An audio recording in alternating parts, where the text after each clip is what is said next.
Aí, estamos sendo gravados e gravadas. Galera, hoje eu quero conversar com vocês sobre um recurso e depois eu quero dar uma olhada com vocês em alguns exercícios. Nós vimos na aula passada uma peça processual cobrada na OAB para a gente ter uma ideia, né, de mais ou menos como é que funciona o exame da ordem no que diz respeito à peça, como é que eles colocam o enunciado, o que eles esperam que a gente responda. E hoje, mas a prova da AB ela não é somente a peça, ela tem algumas questões. E essas questões têm a mesma estrutura. Então eu queria ver com vocês hoje, primeiro a gente dá uma olhadinha em alguns fundamentos legais, conversar um pouquinho sobre um recurso, e depois eu queria ver com vocês algumas questões da segunda fase da OAB. Tá, galera? Então deixa eu compartilhar minha tela aqui para a gente ver o Código de Processo Penal.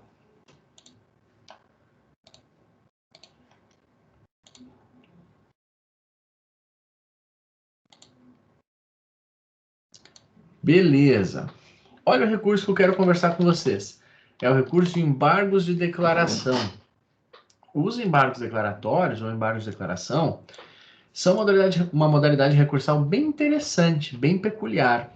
A gente usa poucas vezes, a gente não usa sempre, mas em alguns casos é fundamental que a gente utilize. Quando é que cabe o recurso de embargos declaratórios? O recurso de embargos declaratórios cabe quando consta na sentença do juiz uma obscuridade, uma ambiguidade, uma contradição ou uma omissão. Então percebam, aqui reside o ponto fundamental. A gente está apontando na sentença a existência de uma falha. A gente vai dizer, juiz, você foi omisso. Você deixou de analisar algo que deveria ter analisado. Você, quando proferiu sua sentença, foi ambíguo. Não foi possível de compreender você perfeitamente.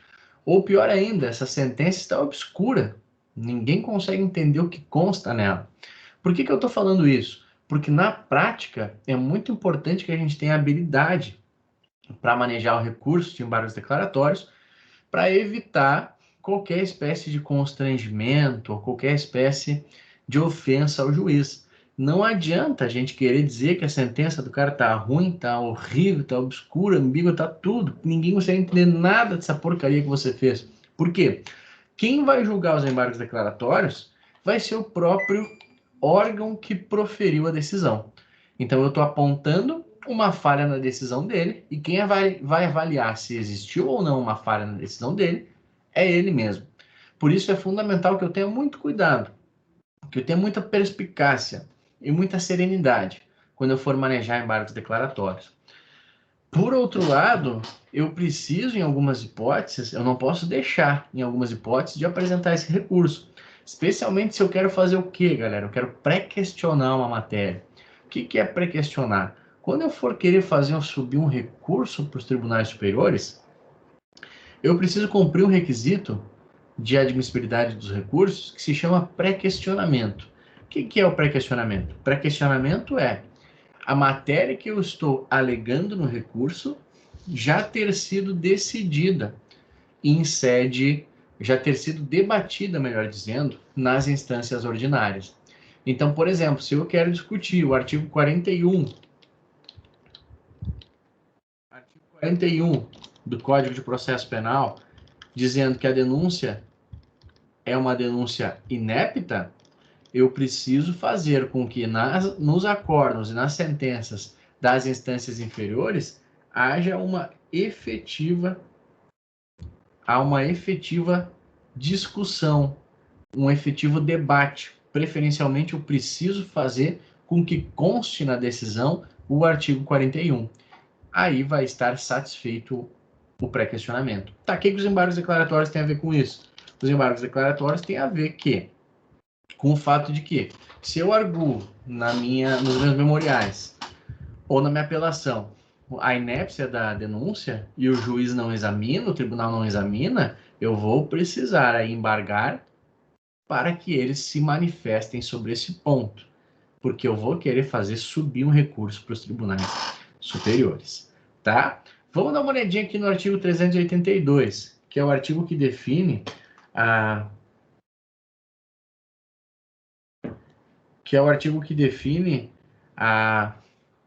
o cabimento do recurso de embargos declaratórios de uma sentença. Olha o que nos diz o 382. Qualquer das partes poderá, no prazo de 2 dias, pedir ao juiz que declare a sentença. Veja, ó, declare a sentença. É como se fosse um esclarecimento. Olha, de fato, eu fui omisso, não examinei essa tese. Estou rejeitando ela. Percebam que os embargos declaratórios não têm a finalidade de modificar o teor da decisão. A finalidade é simplesmente de complementar o ato decisório. Se eu perdi o recurso, até posso. É o que a gente chama de efeitos infringentes, que eu vou falar daqui a pouquinho. Pedir em sede de embargos declaratórios para que haja uma modificação do teor da decisão. Mas não é a regra. A regra é que simplesmente eu peça para que haja o esclarecimento de alguma obscuridade, ou o cumprimento de alguma omissão, ou algo nesse sentido, e não necessariamente a modificação do ato decisório, do mérito do ato decisório, com recurso de embargos. Então vamos lá, 382. Qualquer das partes poderá, no prazo de 2 dias, olha o prazo exíguo, ó, foi intimada a sentença, tem 2 dias para apresentar embargos. Pedir ao juiz que declare a sentença, que sempre que nela houver hipóteses de cabimento agora, obscuridade, ambiguidade, contradição ou omissão. Então, o que é uma sentença omissa? É uma sentença que deixa de examinar alguma coisa que eu argumentei lá nos meus memoriais. Eu digo que houve uma nulidade por cerceamento de defesa, eu digo que o réu deve ser absolvido por insuficiência de provas, e eu digo que a pena deve ser fixada no mínimo legal e substituído. O juiz, ele condena o réu e aplica a pena, rejeitando meus fundamentos sobre a aplicação da pena. Ele deixou de examinar algum ponto? Deixou. Eu disse que tinha ocorrido nulidade por cerceamento de defesa. Ele precisa avaliar, examinar esse ponto. Caso ele não o faça, eu posso apresentar embargos declaratórios pedindo para que ele supra essa omissão na sua sentença. E aí ele pode dizer: pá, Felipe, é verdade, não examinei, estou examinando agora e tu não tem razão. Beleza, tranquilo, faz parte do jogo. Os embargos servem para ele examinar, complementar, declarar a decisão que eu estou impugnando. O que é uma contradição? Acontece quando o juiz chega lá, por exemplo, a testemunha Lisiane disse que o réu era inocente, a testemunha Giselda também. No mesmo sentido foram as declarações das testemunhas Gabriela, Brenda e Alana. Todas elas disseram que o réu era inocente, não há nenhuma testemunha que diga que o réu é culpado. Diante do exposto, condena o réu a pena de 10 anos. Porra, como assim, velho? Tu estava dizendo que todas as testemunhas falaram que o cara era inocente e agora tu vai condenar ele? Essa sua manifestação, essa sua sentença, ela é contraditória. Você vai para um lado, fala coisas em um sentido e decide em outro. Então tem uma contradição. A ambiguidade acontece quando não se consegue ter plena ciência. O juiz deixa a margem para interpretação dos fatos. O juiz não deixa claro o que de fato ele está querendo dizer. É possível que eu tire 2 interpretações daquela frase, daquela sentença. E uma sentença obscura, pior ainda, né? Tem um ponto ali que simplesmente eu não consigo entender, não consigo compreender qual é o motivo daquele parágrafo, daquele trecho contido na decisão, no ato decisório. Beleza, gente? Olha só, o 382 é o fundamento legal do recurso em embargos declaratórios quando eu vou apresentá-los impugnando uma sentença, tá? Ó, por que eu tô falando isso? Porque se a gente for, acho que é aqui, ó, no 619, tem previsão de embargos declaratórios também, mas agora de acórdão. Vamos dar uma olhadinha no que diz o 619. Ó, aos acórdãos proferidos pelos tribunais de apelação, os tribunais de justiça, então, câmaras ou turmas, poderão ser opostos embargos de declaração, no prazo de 2 dias, contados da sua publicação, quando houver na sentença ambiguidade, obscuridade, contradição ou omissão. São as mesmas hipóteses de cabimento, mas é importante que a gente lembre para fins de detalhamento do fundamento legal que dá aso à interpretação, à interposição, à apresentação do nosso recurso, lembrar que por uma questão de estrutura e sistematização geográfica do nosso CPP, o 382 diz respeito à sentença e o 619 diz respeito ao acórdão. Então, se eu vou apresentar embargos declaratórios de uma decisão de um juiz de primeira instância, meu fundamento legal vai ser o 382. Se eu for apresentar embargos declaratórios de uma decisão de um tribunal de justiça ou um TRF, meu fundamento legal vai ser o 619 do CPP. Embora as duas previsões legais prevejam, né, as mesmas hipóteses de cabimento: ambiguidade, obscuridade, contradição ou omissão. Olha só, vamos ver o que diz aqui o artigo 620. Os embargos de declaração serão deduzidos em requerimento de que constem os pontos em que o acórdão é ambíguo, obscuro, contraditório ou omisso. Parágrafo 1º. O requerimento será apresentado pelo relator e julgado independentemente de revisão, na primeira sessão. Parágrafo 2º. Se não preenchidas as condições enumeradas nesse artigo, o relator indeferirá desde logo o requerimento. Galera, olha só, agora eu peço para vocês especial atenção, porque é muito fácil confundir. A gente viu na última aula o recurso de embargos infringentes. Embargos infringentes de nulidade, que é um recurso cabível em uma circunstância diferente. Embargos infringentes de nulidade é o recurso que cabe quando eu estou diante de uma decisão não unânime, ou seja, tem um voto vencido, um voto divergente, e essa decisão é desfavorável ao réu. Então eu posso apresentar embargos infringentes pedindo para que o tribunal reexamine essa questão por meio de um órgão hierarquicamente superior.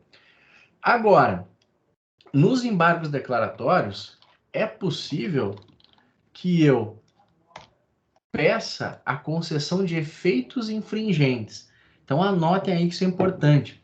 Efeitos infringentes nos embargos declaratórios é uma coisa completamente diferente de embargos infringentes. Embargos infringentes é um recurso, embargos declaratórios é outro recurso. O recurso de embargos declaratórios pode ter efeitos infringentes. O que são os efeitos infringentes?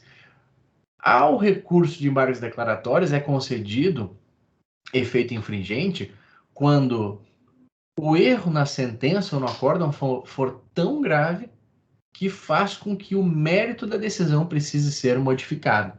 Lembra que eu falei para vocês que essa não era a regra? Se eu apresento embargos declaratórios, eu vou dizer para o juiz ajeitar uma coisinha aqui e outra.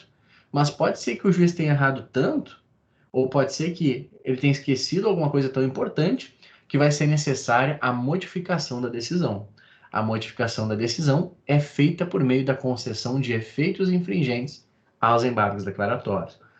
Então vamos voltar para aquele nosso exemplo. Eu falei nos meus memoriais, apresentei nos memoriais pedindo para o juiz analisar uma alegação de nulidade, absolver o réu e, caso condenasse, aplicasse a pena no mínimo e substituísse ela. Ele condenou o réu e aplicou a pena no mínimo e esqueceu de examinar minha alegação de nulidade.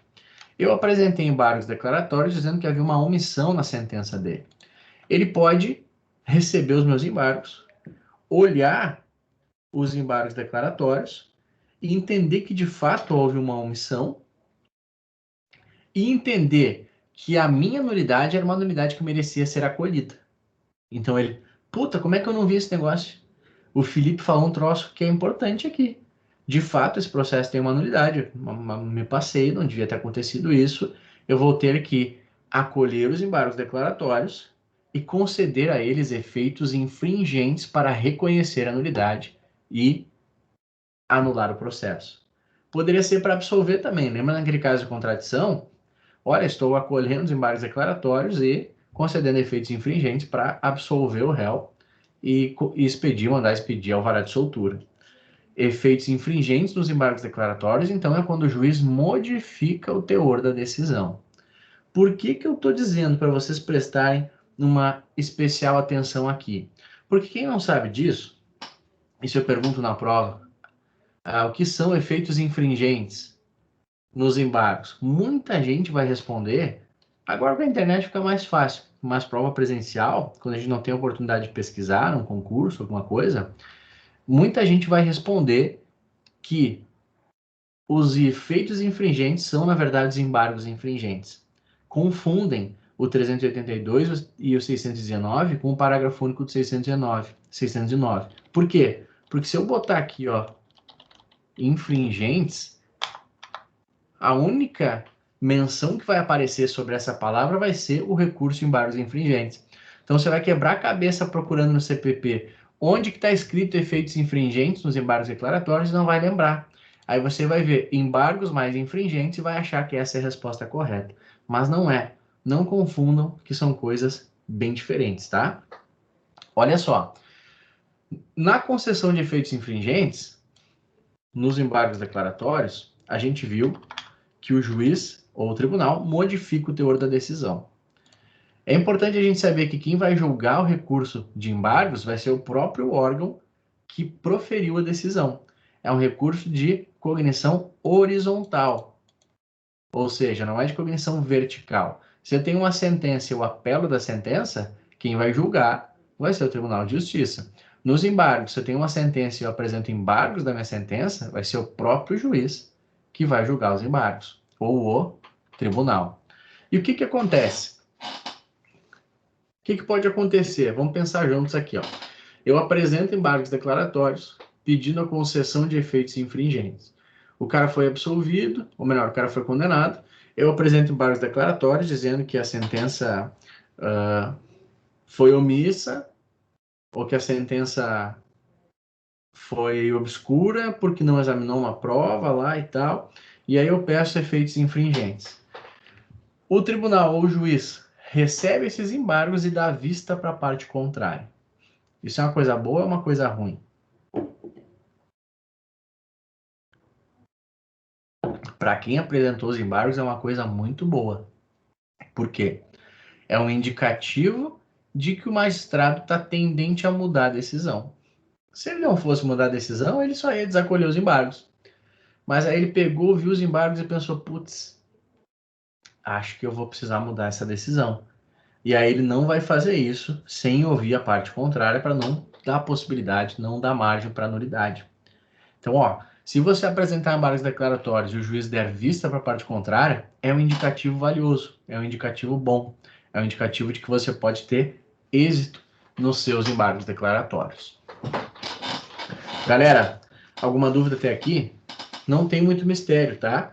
É importante a gente lembrar do 382, que é da sentença, do 619, que é dos acórdãos, a gente lembrar que é um recurso de cognição horizontal, ou seja, o próprio juiz ou o tribunal vai examinar o recurso, prazo de 2 dias, possibilidade de concessão de efeitos infringentes, e importante a gente lembrar também que no juizado especial criminal nós temos a sua previsão no artigo 83. Então a gente tem lá 382, 619 e no rito sumaríssimo do juizado especial criminal, no rito sumaríssimo a gente tem a possibilidade de cabimento de embargos declaratórios de acordo com a previsão do artigo 83 da Lei 9.099, que tem algumas peculiaridades. Olha só.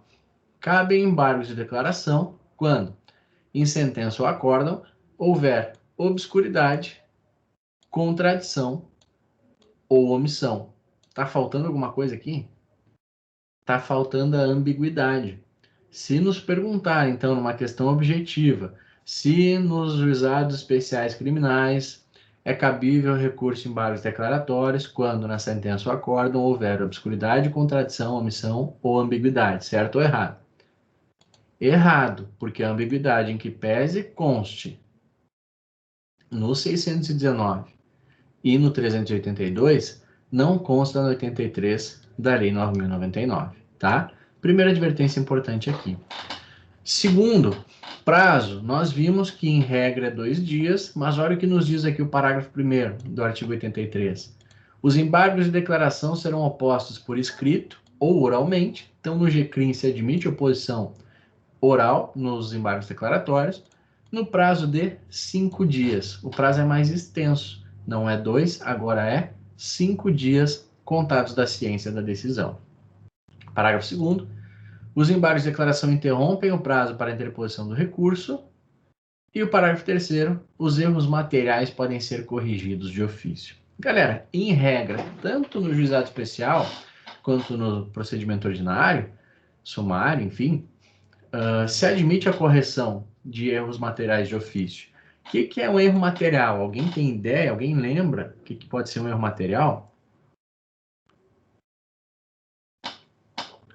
Por exemplo, se num caso de concurso de crimes, o juiz condenou o réu a uma pena de 6 anos por um crime e a uma pena de 4 anos por outro crime, e no final ele condenou o réu a uma pena de 11 anos, o que aconteceu aí?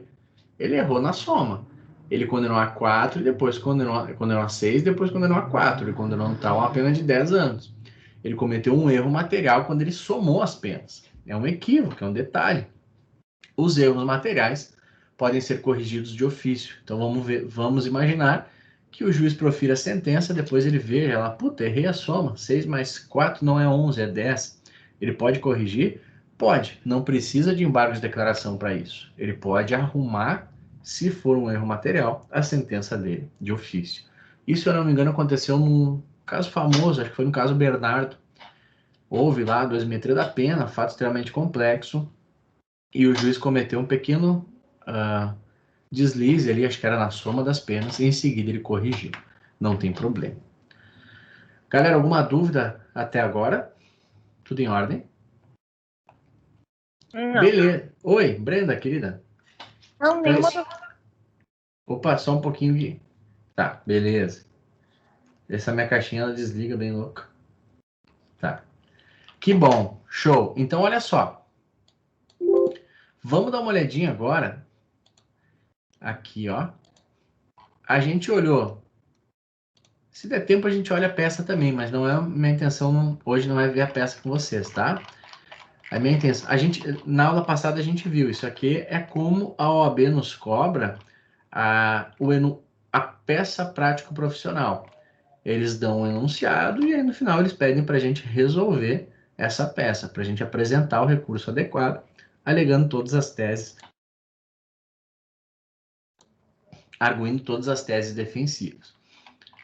E aí, mas a prova não é só isso. Depois vem 3 questões. Vamos olhar 2 dessas 3 questões, porque uma delas está desatualizada, tá? Então vamos dar uma olhada em 2 questões aqui. Se der tempo a gente olha a peça, para ver como que nos espera, né? O que é, afinal, uma prova da OAB. Não é esse bicho de 7 cabeças. A gente viu que a peça a gente consegue resolver com a legislação e as remissões feitas aos artigos, vai mandar a gente para súmulas, ajuda bastante. E agora vamos ver as questões. São 3 questões desse tipo, tá? Nesses moldes. Primeira pergunta. Mateus conduzia seu automóvel em alta velocidade. Ô, Mateus. Em razão de manobra indevida, acabou por atropelar uma vítima, causando-lhe lesões corporais. Com a chegada da polícia militar, foi solicitado que Mateus realizasse exame de etilômetro, que é o bafômetro. Diante de sua recusa, foi informado pela autoridade policial que comparecer ao local que ele seria obrigado a realizar o exame para verificar a eventual prática também do crime previsto no artigo 306 da Lei 9503 de 97. Diante da afirmativa da autoridade policial, Mateus, apesar de não desejar, viu-se obrigado a realizar o teste do bafômetro. Após conclusão do inquérito policial, com oitiva e representação da vítima, foi o feito encaminhado ao Ministério Público, que ofereceu denúncia imputando a Mateus apenas a prática do crime do artigo 303 da Lei 9503.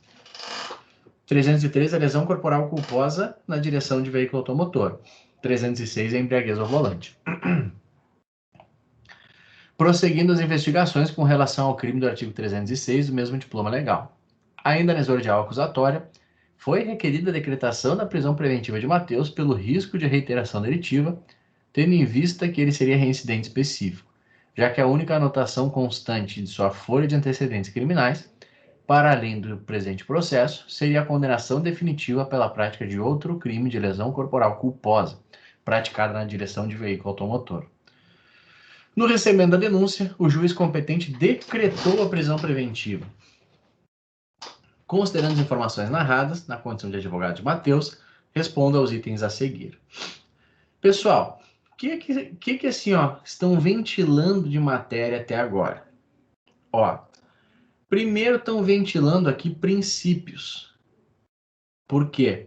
Ele foi obrigado a realizar o teste do bafômetro. Então eles estão querendo saber se a gente entende alguma coisa de princípios do processo penal e do direito penal. Depois eles estão falando de lei especial aqui, Lei 9503 é o Código de Trânsito Brasileiro. Felipe, eu não faço a menor ideia do que é a Lei 9503. Fiquem tranquilos, na segunda fase se admite consulta ao vade-mecum. Então vocês vão ter que ir lá, procurar a Lei 9503, procurar o artigo 306, vão olhar o que diz embaixo lá, quais são os artigos a que faz remissão ao artigo 306. Então a primeira coisa é essa, entender o que está acontecendo, qual é a treta. O que mais que eles nos perguntam aqui, Estão nos perguntando sobre reincidência, aqui não é tão importante, mas nos perguntam sobre prisões. Aliás, a gente nem viu a pergunta ainda, né? Mas qual é o conteúdo que está sendo trabalhado aqui nesse enunciado? Eles colocaram lei especial, eles colocaram princípios, eles colocaram prisões. Sobre a reincidência não influencia tanto, mas é importante a gente ter um conhecimento. Aqui, representação, condições da ação penal. Ação penal. Beleza, então eles têm tudo isso para explorar. Vamos ver o que eles nos perguntam aqui. Poderia Matheus ter sido obrigado a realizar o teste do bafômetro, conforme informado pela autoridade policial, mesmo diante de sua recusa? Justifique. Barbado. Primeira pergunta foi sobre princípios, então. Princípio do nemo tenetur si detegere, ou princípio da não produção de provas contra si mesmo, da não autoincriminação. O réu não é obrigado a produzir provas contra ele mesmo. Se ele foi convidado pela autoridade policial a realizar o etilômetro, ele pode recusar esse convite. Felipe, nós gostaríamos de convidá-lo para soprar o bafômetro. Eu posso dizer, muito obrigado, agradeço, fico lisonjeado pelo convite, mas vou declinar. Posso? Sim, não sou obrigado. Não sou obrigado a produzir provas contra mim mesmo. Isso gera repercussão? Gera, claro que gera. Isso gera repercussão no âmbito administrativo. Eu automaticamente tenho a imposição de uma infração administrativa, uma multa. Tenho que pagar uma multa pesada e tenho por 1 ano suspenso meu direito de dirigir. Mas em âmbito penal eu não produzo provas contra mim mesmo. O Ministério Público, a polícia, que vai ter que provar que eu estava com a minha capacidade psicomotora alterada. Então a resposta aqui é, ele não poderia ter sido obrigado. Por quê? Porque vige no processo penal o direito a não autoincriminação, que um dos seus corolários é a possibilidade do sujeito se recusar a realizar o etilômetro sem que isso possa prejudicá-lo. Então ele não era obrigado a soprar o bafômetro naquele momento. É um direito constitucional que ele tem de não produzir provas contra ele mesmo. B. Qual requerimento deveria ser formulado em busca da liberdade de Matheus diante da decisão do magistrado que decretou sua prisão preventiva em razão de sua reincidência? Então a gente viu aqui que primeiro nos cobraram princípios, princípio da não produção de prova, princípio da não autoincriminação, e agora estão nos cobrando prisões, Qual requerimento deveria ser formulado em razão da decisão que decretou a prisão preventiva? Nós poderíamos fazer um pedido de relaxamento de prisão. Por quê? Porque a prova que embasou a denúncia e, consequentemente, a gente pode fazer 2 pedidos aqui, na verdade, rigorosamente. A gente pode fazer um pedido de relaxamento de prisão, primeiro porque a prova que embasou, o elemento que embasou a prisão é um elemento ilícito, porque ele foi obtido mediante uma violação ao direito constitucional, que é o direito de não produzir prova contra si mesmo. E tem um outro fundamento que eu acho que é isso que eles estão nos perguntando aqui. Eu nem vi o espelho dessa prova específica, mas eu acho que é isso que eles estão nos perguntando aqui, que é o fato de não caber decretação de prisão preventiva nesse caso. Por quê, Felipe? Quais são as hipóteses que se cabe a aplicação de prisão preventiva? Olha aqui, ó.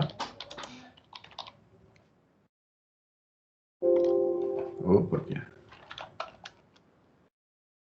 Nos termos do artigo 312 desse Código, será admitida a decretação da prisão preventiva. Olha só, isso aqui tudo vocês têm que fazer, tá? Quando estiverem fazendo a prova, não vai sair tudo da cabeça de vocês. A prisão preventiva, e vocês vêm aqui, aonde que está a prisão preventiva. Bah, qual é o crime que ele foi denunciado mesmo? Vamos olhar. A gente vai precisar desse quebra-cabeça aqui para responder de forma satisfatória. Ele foi denunciado pelo 303.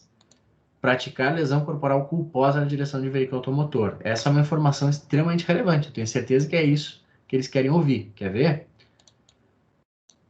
E o cara era reincidente específico, ou seja, ele já tinha uma condenação por lesão corporal culposa e agora estava respondendo por outra lesão corporal culposa. Quais são as hipóteses de cabimento de prisão preventiva? Nos crimes dolosos, punidos com pena privativa de liberdade máxima superior a 4 anos. Aqui não é um crime doloso, é um crime culposo e a pena máxima é 2 anos.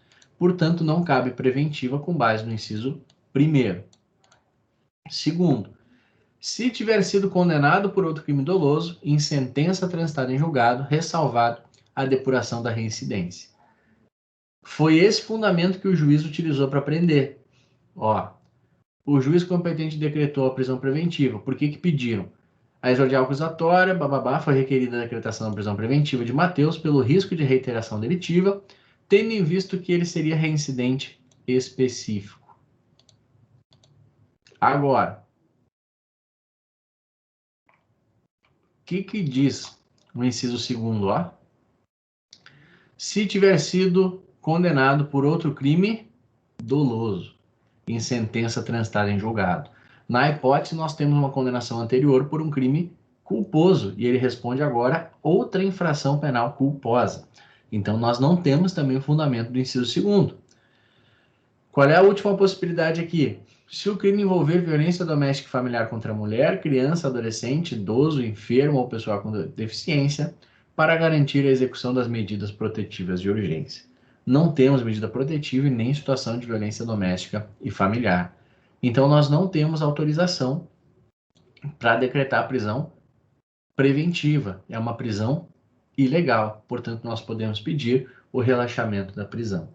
Nós poderíamos ainda, na vida real, pedir a concessão de liberdade provisória. Mas não é o que eles querem ouvir aqui, tá? A gente deve sempre privilegiar as perspectivas mais lógicas, mais vinculadas, digamos assim, a uma interpretação da legislação. A gente pode ter várias ideias, fazer várias coisas no mundo real, que aqui não é o que eles querem. Quando a gente foge um pouquinho, pensa demais, normalmente não é o que o examinador quer ouvir. O examinador quer ouvir a resposta mais lógica, tá? Aquela mais imediata. Vamos dar uma olhada no que eles colocaram como gabarito aqui, ó. Então, poderia Mateus ter sido obrigado a realizar o teste do bafômetro, conforme informado pela autoridade policial, mesmo diante de sua recusa? Justifique. Com base nas... Ó, tema cobrado foi prisões e princípios. Bem o que a gente tinha conversado. Com base nas informações constantes do enunciado, não poderia Mateus ser obrigado a realizar o teste do bafômetro nos termos informados pela autoridade policial. Mateus foi o autor de um atropelamento de vítima que sofreu lesões corporais em razão de sua conduta com violação do dever objetivo de cuidado. Independentemente, a autoridade policial não poderia exigir a contribuição de Mateus para a produção de provas contra ele próprio em relação ao crime do artigo 306 do CTB. O princípio do nemo tenetris detedere, trazido, dentre outros diplomas, pelo Pacto de San José da Costa Rica, estabelece que ninguém é obrigado a produzir provas contra si. Apesar de haver controvérsia sobre a extensão desse princípio, em relação à exigência de conduta positiva do investigado, acusado na produção de prova que pode lhe prejudicar, prevalece o entendimento no sentido de que não existe obrigatoriedade na contribuição. Essa é outra coisa importante, galera. Se o enunciado nos der uma tese, mesmo que vocês não concordem com essa tese, a gente deve trabalhar com ela. Ai, mas eu acho que o cara devia ter que fazer o bafômetro, vai ter que ser obrigado. Tudo bem, depois você sustenta esse posicionamento. Aqui a gente está respondendo uma questão para virar advogado. Então a gente tem que ter noção da onde que a gente está falando, com quem que a gente está falando, e se eles nos deram a tese, a gente trabalha com ela, mesmo que haja controvérsia, mesmo que você não concorde com essa tese, tá? A gente tem que trabalhar com os fundamentos que eles nos alcançam. Então vamos lá. O exame de etilômetro exige que o investigado adote um comportamento positivo, já que é preciso que ele sopre ar em determinado aparelho, de modo que não pode Mateus ser obrigado a realizar tal teste, se assim não o desejar, podendo o crime do artigo 306 do CTB ser identificado por outros meios de prova. Se admite, o 306 pode ser provado por vários meios de prova, olha só. O que é o crime de embriaguez ao volante? Conduzir veículo automotor com capacidade psicomotora alterada em razão da influência de álcool ou de outra substância psicoativa que determine dependência. Penas: detenção de 6 meses a 3 anos, multa ou suspensão ou proibição de se obter permissão ou habilitação para dirigir veículo automotor. Então, olha só. Em relação ao 306, não é um crime de menor potencial ofensivo. Como é que tu sabe, Felipe? Porque a pena máxima é 3 anos. Então, não é um crime do GCRIM. O rito sumaríssimo é o rito que julga as infrações de menor potencial ofensivo, que são essas, ó. Estou no 61 da Lei 9.099. Consideram-se infrações de menor potencial ofensivo para os efeitos desta lei as contravenções penais e os crimes a que a lei comine pena máxima não superior a 2 anos. Então, como a pena é 3 anos, ela é superior a 2 anos, não vai ser processado a embriaguez ao volante perante o rito sumaríssimo. Agora, olha a pena mínima. A pena mínima é de 6 meses. Significa que cabe suspensão condicional do processo. Como é que sabe, Felipe? Por conta do que determina o artigo 89. Nos crimes em que a pena mínima combinada for igual ou inferior a 1 ano, no nosso caso é 6 meses, abrangidas ou não por esta lei, o Ministério Público, ao oferecer a denúncia, poderá propor a suspensão do processo por 2 a 4 anos, desde que o acusado não esteja sendo processado ou não tenha sido condenado por outro crime, presentes os demais requisitos que autorizariam a suspensão condicional da pena. Não é o que vamos perguntar, mas é importante a gente se acostumar a identificar essas questões. Sempre que vocês virem uma pena ali maior de 3 anos, maior de 2 anos, sabe que saiu do GCRIM. Uma pena mínima de 1 ano ou menos, sabe que cabe suspensão condicional do processo. A gente, aos poucos, vai construindo essas sinapses que podem nos ajudar em alguns momentos. Olha só as formas de constatação, era sobre isso que a gente estava falando. As condutas previstas no caput serão constatadas por concentração igual ou superior a 6 decigramas de álcool por litro de sangue ou igual ou superior a 0,3 mg de álcool por litro de ar alveolar. Então, primeira hipótese de se constatar a alteração na capacidade psicomotora, exame de sangue ou bafômetro. Inciso segundo, sinais que indiquem na forma disciplinada pelo CONTRAN a alteração da capacidade psicomotora. Então tem um formulário lá que deve ser observadas, no qual deve ser observadas algumas normas e se preenchem os elementos que constatam a alteração na capacidade psicomotora. Mas ainda o parágrafo 2º estabelece que a verificação do disposto nesse artigo poderá ser obtida mediante teste de alcoolemia ou toxicológico, exame clínico, perícia, vídeo, prova testemunhal ou outros meios de prova em direito admitidos, observado o direito à contraprova. Então é bastante amplo, não precisa do bafômetro. Basta a prova testemunhal, vídeo, pega um celular e filma o cara, vê que o cara tá doidão. E isso pode ser utilizado como prova. Vamos voltar para o nosso enunciado aqui. Beleza. E agora, a segunda resposta para a nossa questão. Qual é a medida que a gente poderia adotar? Qual requerimento a gente deveria formular? Em busca da liberdade de Mateus, o advogado deveria formular requerimento de relaxamento da prisão, tendo em vista que a decretação da prisão preventiva exige a presença dos requisitos e pressupostos trazidos pelos artigos 312 e 313 do CPP. Independentemente do risco de reiteração delitiva, os pressupostos do artigo 313 do CPP não foram atendidos. O crime imputado não é doloso e não tem pena máxima superior a 4 anos. ainda considerada a causa de aumento. Então, aqui a gente está saindo do que, ó? Ele está dizendo, inciso 1º não está preenchido. Não é doloso e a pena máxima não é superior a 4 anos. Em relação à reincidência, o artigo 303, inciso 2º do CPP, apenas admite a prisão se aquela for em crimes dolosos. Nós temos aqui uma reincidência em crime culposo, não preenche o que dispõe o inciso 2º do artigo 313. No caso, o enunciado deixa claro que Mateus era reincidente específico na prática de crimes culposos. Logo, não preenchidos os requisitos legais desde o início, a decretação da prisão torna-se ilegal, devendo ser relaxada nos termos do artigo 5º, inciso 55 da Constituição. Olha só que barbada, ó. 3, 6, não deu 10 linhas a resposta. Não tem mistério. Era só a gente mencionar o artigo 313, explicar por que não cabia, que eles consideravam respondido. Vamos ver mais essa, galera, para a gente encerrar essa outra questão, ó. Após regular processamento em que figurava na condição de réu solto, Hugo foi condenado pela prática de crime de apropriação indébita majorada. Então, aqui eles estão falando sobre crimes em espécie. Ó, aqui já começa a falar sobre pena. Ao cumprimento da pena de 1 ano e 6 meses de reclusão e 14 dias multa, sendo reconhecida a agravante da reincidência. Tendo em vista que foi juntado aos autos, folha de antecedentes criminais a demonstrar trânsito em julgado, no ano anterior ao da prática da apropriação indébita, de condenação pelo crime de lesão corporal dolosa, praticado no contexto de violência doméstica e familiar contra a mulher.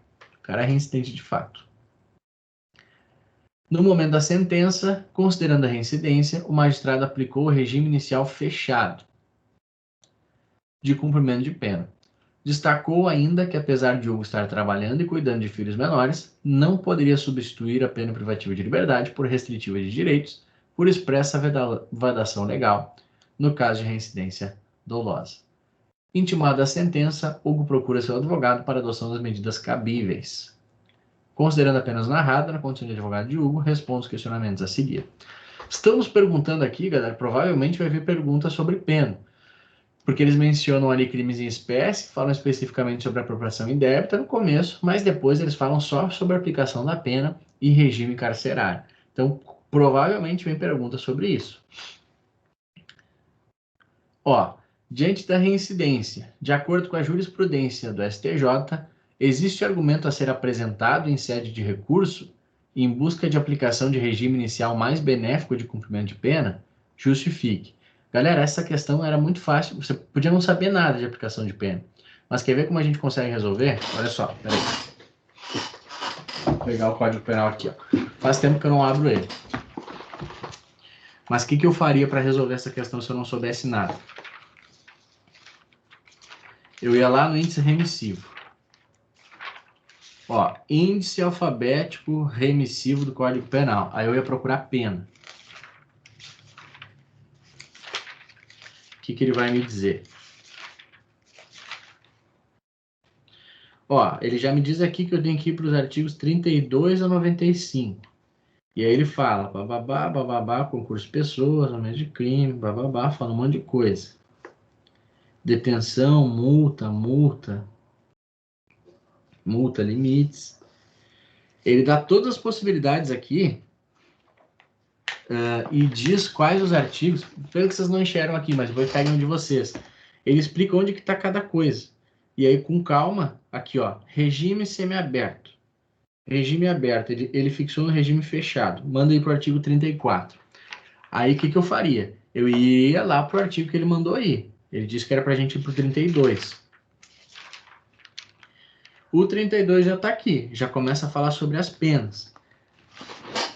E aí eu chego no 33 e o parágrafo 2º, que é o que importa para a gente, ó. A pena de reclusão deve ser cumprida... Bom, deixa eu voltar aqui agora para a tela.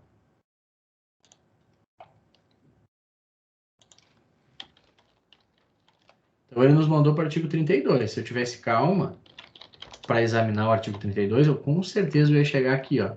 Eu ia ver o 32, ia ler o 33. Aqui, quando eu chegasse no parágrafo único, eu ia já ver que tem alguma coisa errada.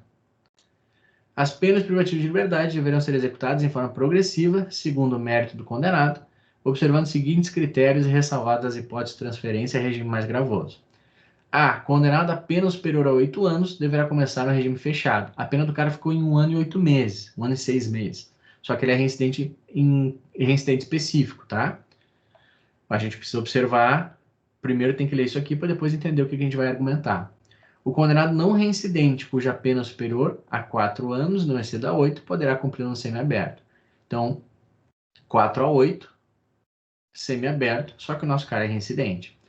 C. O condenado não reincidente, cuja pena seja igual ou inferior a 4 anos, poderá, desde o início, cumprir em regime aberto. E aqui fala sobre o artigo 59, barará, barará. Beleza. O que eu olharia agora, ó? Embaixo, no meu Código Penal aqui, por que eu estou falando isso para vocês? Eles perguntam para a gente aqui, ó. Jurisprudência do Superior Tribunal de Justiça. Então, o índice remissivo já me levou para as regras de aplicação do regime. Agora eu aprendi como é que deve ser feita a aplicação do regime de pena. E aí a pergunta fala aqui sobre a jurisprudência do STJ. Embaixo do meu parágrafo 2º, aparece o seguinte, ó.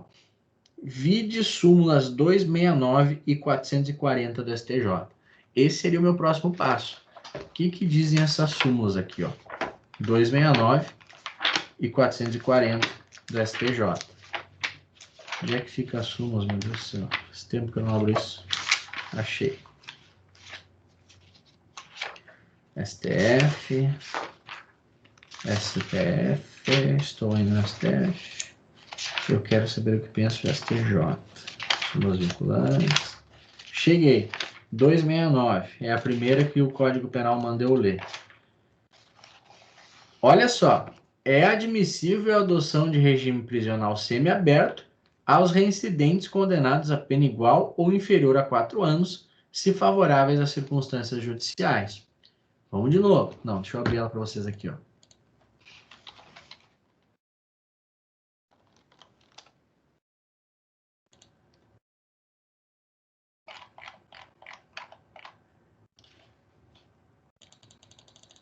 É admissível a adoção do regime prisional semiaberto aos reincidentes condenados a pena igual ou inferior a 4 anos, se favoráveis às circunstâncias judiciais. O nosso cara ele é reincidente e a pena dele foi inferior a 4 anos, 1 ano e 6 meses. Portanto, de acordo com o STJ, e o juiz fixou o regime fechado, ó. Portanto, de acordo com o STJ, que é o que a questão me perguntou, é admissível a adoção do regime prisional semiaberto, mesmo se o cara é reincidente. Tá aí minha resposta. Eu poderia não saber absolutamente nada de regime carcerário de aplicação de pena, mas se eu fizer esse caminho, eu consigo responder a questão. Claro, e depois eu vou dar uma enrolada, vou dar um desdobre, mas eu sei a resposta. Sei a resposta, agora eu coloco a resposta numa linguagem bonitinha. Então, aqui, diante da reincidência, de acordo com o STJ, existe argumento a ser apresentado em sede de recurso em busca da aplicação do regime inicial mais benéfico de cumprimento de pena? Claro que sim. Claro que sim. De acordo com a súmula 269 do STJ, é admissível ao réu residente a aplicação do regime semiaberto. Barbada. Vamos ver o que eles nos perguntam aqui, ó. O que eles respondem, ó. Sim, existe argumento em busca da aplicação do regime inicial de semiaberto para cumprimento da pena, de acordo com a literalidade do artigo 33, parágrafo 2º, e ensino réu reincidente, cabível a aplicação de regime inicial fechado. Ocorre que tal previsão poderá ser extremamente severa diante de situações concretas onde outro regime de cumprimento de pena se mostre mais adequado. Diante disso, procurando mitigar as consequências dessa previsão do CP, a jurisprudência dos tribunais superiores, inclusive através da súmula 269 do STJ, aqui ó, é o que eles queriam ouvir, admite a aplicação do regime inicial semiaberto aos reincidentes condenados ao cumprimento de pena fixada em até 4 anos, desde que favoráveis às demais circunstâncias judiciais. No caso, apesar da reincidência, a pena foi aplicada em 1 ano e 6 meses de reclusão, não sendo reconhecidas circunstâncias judiciais favoráveis. Ademais, a reincidência anterior sequer era específica. Diante disso, possível ao advogado de Hugo pleitear a fixação do regime inicial semiaberto de cumprimento de pena.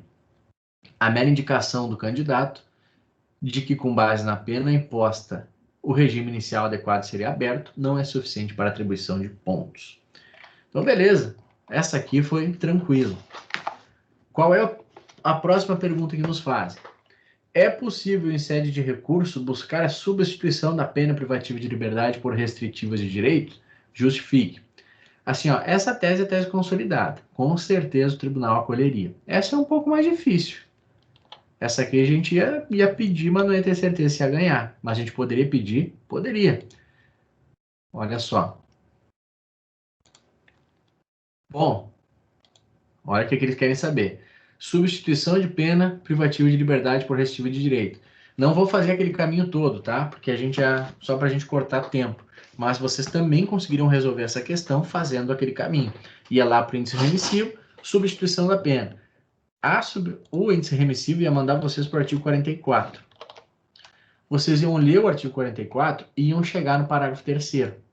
E o parágrafo 3º é a resposta de vocês. Olha só. As penas privativas de direito são autônomas e substituem as privativas de liberdade quando? Então, a regra para se substituir uma pena privativa de liberdade por uma restritiva de direito. Inciso 1º. Aplicada a pena privativa de liberdade não superior a 4 meses e o crime não for cometido com violência ou grave ameaça à pessoa, qualquer que seja a pena aplicada, se o crime for culposo. O réu não for reincidente em crime doloso. O nosso réu é reincidente em crime doloso. Portanto, não cabe a substituição da pena para ele. Em regra, mas nós encontraríamos aqui, no parágrafo 3º do artigo 44, a seguinte disposição.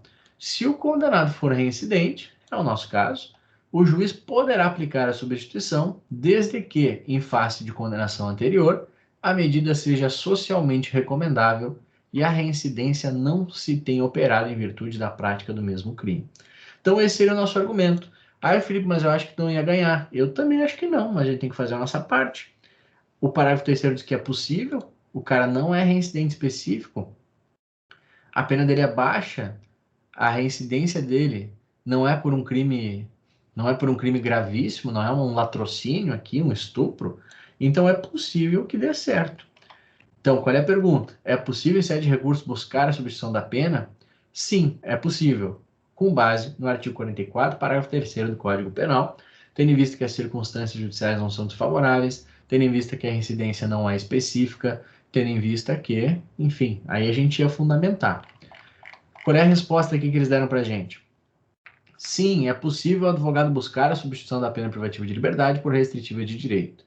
De fato, como destacado pelo magistrado, a princípio, o artigo 44, inciso 2º do Código Penal, veda a substituição da pena privativa de liberdade por restritiva de direito, na hipótese de o réu ser reincidente na prática de crimes dolosos. Ok, essa é a regra.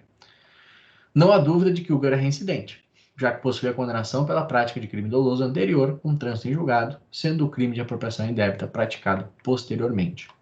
Todavia, o próprio artigo 44, parágrafo 3º do Código Penal, admite a substituição, mesmo diante de reincidência, desde que essa não seja específica e a medida seja socialmente recomendável. Na situação apresentada, Hugo não é reincidente específico, sequer na prática de crimes contra o patrimônio, já que a condenação anterior refere-se ao crime de lesão corporal. Ademais, com base nas informações expostas, a medida seria socialmente recomendável, tendo em vista que Hugo estava trabalhando e cuidava de filhos menores de idade. O crime não envolveria violência ou grave ameaça à pessoa, assim, excepcionalmente, possível a substituição da pena privativa de liberdade por restritiva de direito. Vê, galera? É isso que eles vão nos perguntar. Não é nada de outro mundo. São perguntas ali, questionamentos que a gente com calma conseguiria resolver. É importante ter essa habilidade no manejo da legislação, ter essa intimidade com o vade-mecum, porque pode, com certeza, fazer a diferença aí na hora da gente responder certo ou responder errado. Galerinha, alguma dúvida? Tudo em ordem? Precisam de alguma coisa? Então era isso, minha gente. Agradeço demais a presença de vocês. Desejo que tenham uma ótima semana, uma boa noite. O que precisarem de mim é só chamar. E beijos no coração de vocês. Até mais. Tchau, tchau. Tchau, Giselda. Professor. Tchau, Brenda, Lana, Gabriela, Lisiane. Tchau, boa noite. Tchau, tchau. Boa noite.